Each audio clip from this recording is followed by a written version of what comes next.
आपलं स्वागत. पाहूयात आजच्या ताज्या घडामोडी.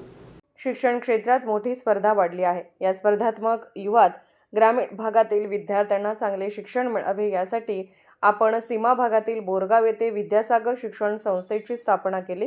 प्राथमिक, माध्यमिक, DED, ITI विभाग प्रारंभ केले. वैद्यकीय क्षेत्रात नवनवीन तंत्रज्ञान येत असल्याने या क्षेत्रात ही विद्यार्थ्यांना मोठी संधी आहे हे ओळखून या ठिकाणी फार्मसी कॉलेजही प्रारंभ केले असून विद्यार्थी केवळ औषध निर्मातापुरतेच मर्यादित न राहता नवनवीन तंत्रज्ञान शोधत आपली पदवी मिळवावी असे आवाहन शिक्षण संस्थेचे चेअरमन, जिल्हा परिषद माजी सदस्य अण्णासाहेब हावले यांनी व्यक्त केले. बोरगाव येथील संजय कॉलेज ऑफ फार्मसी येथे फार्मसीच्या प्रथम वर्षाचे विद्यार्थ्यांचे स्वागत समारंभ शिक्षण संस्थेचे संस्थापक चेअरमन अण्णासाहेब हावले यांच्या अध्यक्षतेखाली करण्यात आले. मुख्य अतिथी म्हणून निवृत्त प्राध्यापक S.T. लागारे उपस्थित होते. S.T. लागारे म्हणाले, आपण घेत असलेले शिक्षण हे समाजासाठी उपयोगी व्हावे या पद्धतीने असे विद्यार्थी शिक्षण घ्यावे. औषध निर्मात्याबरोबरच औषध शास्त्रज्ञ बनण्यासाठी आपण प्रयत्न करावे. वैद्यकीय क्षेत्रात मिळालेल्या संधीचा उपयोग करून आपण यशस्वी व्हावे. तसेच या शाळेचे नाव उज्ज्वल करण्यासाठी प्रयत्न करावे. ग्रामीण भागातील विद्यार्थ्यांच्या अंगी असलेल्या प्रतिभा ओळखून अण्णासाहेब हावले यांनी या ठिकाणी या कॉलेजची निर्मिती केली आहे असे त्यांनी सांगितले. कॉलेजचे प्रिन्सिपल संदीप मुरताळे व ऐश्वर्या हावले यांनीही मनोगत व्यक्त करून फार्मसीच्या विद्यार्थ्यांसाठी नवनवीन उपक्रम राबवण्यात येत असल्याचे सांगितले. यावेळी फार्मसी कॉलेजचा नवीन लोगोचा अनावरण उपस्थित मान्यवरांच्या हस्ते करण्यात आला. कार्यक्रमास बाबासाहेब पाटील, बाळासाहेब बसवनावर, विद्याधर अमनावर, शिवाप्पा माळगे, रावसाहेब तेरदाळे, अशोक पाटील, अण्णासाहेब बारवाडे, भाऊसाहेब पाटील, दादा हावले, अजित रोड, राजू खिचडे, संजय हावले, SS कोळी, रमेश हेगाजे, सुजित लाटवडे, प्रीती मगदूम, प्राजक्ता पाटील, अपेक्षा कोगनोळे, VK थोरात, जहिरा नदाब, तुषार बोरगावे, अजित हावले, शीतल मगदूम, विद्यासागर शिक्षण संस्थेचे पदाधिकारी, विद्यार्थी उपस्थित होते. SV न्यूजसाठी बोरगावहून मुख्य संपादक शिवाजी भोरे.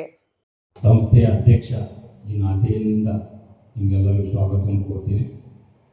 ಈ ಸಂಸ್ಥೆ ಈ ಗಡಿ ಭಾಗದಲ್ಲಿ ಪ್ರಾರಂಭ ಮಾಡುವ ಉದ್ದೇಶ ಇಷ್ಟೇ.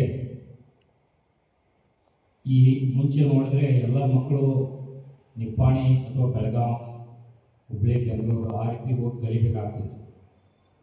ನಮ್ಮ ಗ್ರಾಮೀಣ ಪ್ರದೇಶದಲ್ಲಿ ಇಂಥ ಕಾಲೇಜುಗಳು ಇರಲಿಲ್ಲ. ವಿಶೇಷವಾಗಿ ಮಹಿಳೆಯರಿಗೆ ದೂರ ಹೋಗಿ ಕಲಿಯುವಂಥ ಅವ್ರಿಗೆ ವ್ಯವಸ್ಥೆ ಇರಲಿಲ್ಲ, ಅಥವಾ ಮನೆಯಿಂದ ಪಾಲಕರ ಅವ್ರನ್ನ ಕಳಿಸ್ಲಿಕ್ಕೆ ತಯಾರಾಗ್ತಿರಲಿಲ್ಲ. ಅಂಥವ್ರಿಗೆಲ್ಲ ಅನುಕೂಲ ಆಗಲಿ, ವಿಶೇಷವಾಗಿ ಬಡ ಮಕ್ಕಳಿಗೂ ಕೂಡ ಇದು ಅನುಕೂಲ ಆಗಲಿ ಅಂತ ನಾವೆಲ್ಲ ನಮ್ಮ ಸಂಚಾಲಕ ಮಂಡಳಿಯವರ ವಿಚಾರ ವಿನಿಮಯ ತಗೊಂಡು ಈ ಒಂದು ಸಂಸ್ಥೆಯನ್ನು ಗಡಿ ಭಾಗದಲ್ಲಿ ನಾವು ಪ್ರಾರಂಭ ಮಾಡಿದ್ವಿ. ಅದರ ಲಾಭವನ್ನು ಎಲ್ಲರೂ ಪಡ್ಕೊಳ್ಬೇಕು. ನಾವು ಬರೀ ಸಂಸ್ಥೆ ಪ್ರಾರಂಭ ಮಾಡಿದ್ವಿ ಅಂದರೆ ಬರೀ ಇದರಲ್ಲಿ ದುಡ್ಡು ಗಳಿಸ್ಲಿಕ್ಕೆ ಮಾಡಿಲ್ಲ. ಒಂದು ಪ್ರಾಮಾಣಿಕವಾದಂಥ ಈ ಮಕ್ಕಳಿಗೆ ಶಿಕ್ಷಣವನ್ನು ಕೊಡಬೇಕು.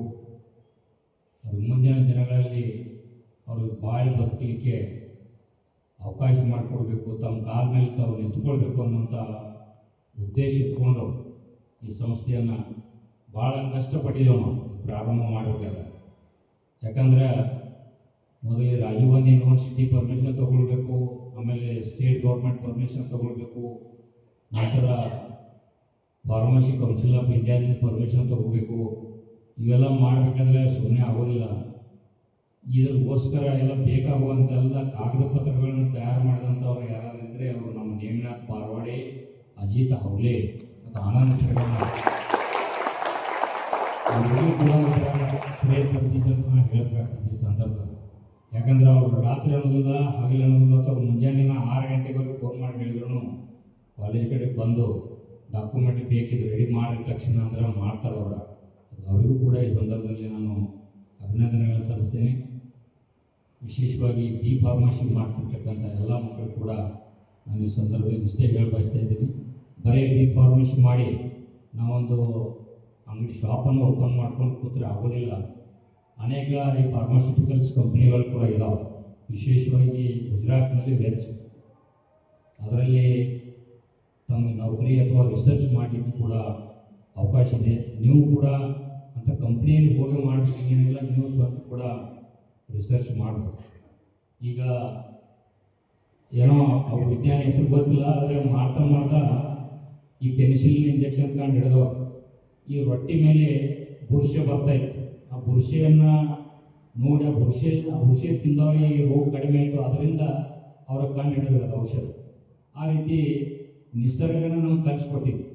ಏನರ ಮಾಡಿದರೆ ಏನಾಗ್ತಿದ್ವಿ, ಅದರಿಂದ ನಾವು ಅದರ ಬದುಕ್ಬೋದು, ಅದರಿಂದ ನಮ್ಮ ಹಜಾರಿ ಅಥವಾ ನಮ್ಮ ರೋಗಗಳು ಕಡಿಮೆ ಆಗಬೇಕು ಅನ್ನೋದು ನಿಸರ್ಗ ನಮ್ಗೆ ಕಲಿಸ್ಕೊಟ್ಟಿದೆ. ಅದನ್ನು ಶೋಧ ಮಾಡೋದು ಅಥವಾ ಅದರಲ್ಲಿ ರಿಸರ್ಚ್ ಮಾಡೋ ಜವಾಬ್ದಾರಿ ಇವತ್ತು ನಿಮ್ಮದೇ. ಕೋರ್ಸ್ ಪ್ರೊಫೆಷನಲ್ ಕೋರ್ಸ್ ಈಗಿನ ದಿನಗಳಲ್ಲಿ ಎಲ್ಲಿವರೆಗೆ ನಿಮ್ಮ ಕಾರ್ಯದಲ್ಲಿ ನೀವು ಹೈಯೆಸ್ಟ್ ಅಚೀವ್ಮೆಂಟ್ ಮಾಡೋದಿಲ್ಲ ಅಲ್ಲಿವರೆಗೆ ನಿಮಗೆ ಈ ವ್ಯಾಪಾರಿ ಜಗತ್ತಿನಲ್ಲಿ ಮೌಲ್ಯ ಇಲ್ಲ. ಈಗ ಹೇಳಿದರು, ನೀವು ಕೇವಲ ಔಷಧ ಕೊಡುವಂಥ ಒಬ್ಬ ವ್ಯಾಪಾರಿ ಆಗಲಾರದೆ ಒಬ್ಬ ರಿಸರ್ಚ್ ಸ್ಕಾಲರ್ ಸಹಿತ ಆಗ್ಬೋದು. Sky is the limit, you can reach any heights ಅಂತ ಹೇಳ್ತಾರೆ. ಅದಕ್ಕೆ ಯಾವುದೇ ಒಂದು ಪ್ರೊಫೆಷನ್ದಾಗ ಪರ್ಫೆಕ್ಷನ್ ಇಲ್ದಿದ್ರೆ ಆ ಪ್ರೊಫೆಷನ್ ಮುಂದೆ ಬರಲಿಕ್ಕೆ ಸಾಧ್ಯ ಇಲ್ಲ, ಅಥವಾ ಅವರು ತಮ್ಮ ಉದ್ಯೋಗದಲ್ಲಿ ಸಫಲತೆಯನ್ನು ಸಹಿತ ಕಂಡುಕೊಳ್ಳೋಕೆ ಸಾಧ್ಯ ಇಲ್ಲ. ಈ ವಿದ್ಯಾರ್ಥಿ ಜೀವನ it is a golden life ಅಂತ ಹೇಳ್ತಾರೆ. ಅದು ಗೋಲ್ಡನ್ ಲೈಫ್ಗಿಂತ ಅದು ಪರಿಶ್ರಮ ಪಡಬೇಕು ಭರ್ಪೂರು. ಮಿಲಿಟ್ರಿಯಲ್ಲಿ ಒಂದು ರೂಲ್ ಹೇಳ್ತಾರೆ, ಟ್ರೈನಿಂಗ್ನಲ್ಲಿ ನೀವು ಬೆವರು ಸುರಿಸ್ತಿದ್ರೆ ಯುದ್ಧ ಭೂಮಿಯಲ್ಲಿ ರಕ್ತ ಸುರಿಸ್ಬೇಕಾಗತ್ತೆ. ಟ್ರೈನಿಂಗ್ ಅಥವಾ ತರಬೇತಿಯ ಅವಧಿಯಲ್ಲಿ ನೀವು ಒಂದು ವೇಳೆ ಬೆವರ ಸುರಿಸಲಿಲ್ಲ ಯುದ್ಧ ಭೂಮಿಯಲ್ಲಿ ನೀವು ರಕ್ತ ಸುರಿಸ್ಬೇಕಾಗ್ತದೆ ಅಂತ ಹೇಳ್ತಾರೆ. ಅಂದರೆ ಇದೇನೋ ಒಂದು ಫಾರ್ಮೇಟಿವ್ ಪೀರಿಯಡ್ ಅದ. ನಿಮ್ಮನ್ನು ನೀವು ತಯಾರು ಮಾಡ್ಕೊಳ್ಳಿಕ್ಕೆ ಏನೊಂದು ಅವಕಾಶ ಅದ, ಅದನ್ನು ಸಂಪೂರ್ಣವಾಗಿ ಉಪಯೋಗ ಮಾಡ್ಕೋಬೇಕು. ನಮ್ಮ ವಿದ್ಯಾರ್ಥಿಗಳಲ್ಲಿ ಒಂದು ರೀತಿ ಚಂದನವಾದ ಬಹಳಷ್ಟು ಕಡೆ ನೋಡ್ತಾ ಇದ್ದೀವಿ. ಹಾವು ಉಪಯೋಗ ಮಜಾ ಆಗ್ಬೋದು, ಏನೋ ಮಾಡಿ ಪಾಸ್ ಆಗ್ಬೋದು. ಇಂಥದ್ರಿಂದ ನೀವು ಸರ್ಟಿಫಿಕೇಟ್ ಸಿಗ್ಬೋದು. ಕೆಲವೊಂದು ಕಡೆ ಸರ್ಟಿಫಿಕೇಟ್ಗಳು ಮಾರು ಸಿಗ್ತಾವೆ, ಬಿಕರಿಗೆ ಅದಾವೆಲ್ಲ. ಆದರೆ ಅದರಿಂದ ನೀವು ಮುಂದಿನ ಜೀವನದಲ್ಲಿ ಸಫಲತೆಯನ್ನು ಪಡಿತೀರಿ ಅಂತ ನನಗೆ ಅನಿಸೋದಿಲ್ಲ. ಅದಕ್ಕೆ ನೀವು ಯಾವುದೇ ಕಾರ್ಯ ಮಾಡಿ, ನೀವು ಯಾವುದೇ ಕೋರ್ಸ್ ಆರಿಸಿ, ಅದರಲ್ಲಿ समग्रವಾಗಿ ತೊಡಗಿಸಿಕೊಳ್ಳುವಂಥ ಗುಣ ನಿಮ್ಮಲ್ಲಿ ಬರಬೇಕು. राजकीय, सामाजिक, आर्थिक असा सर्व घडामोडींचा आढावा पाहायला विसरू नका SB न्यूज चॅनल आणि नक्कीच सबस्क्राईब करा.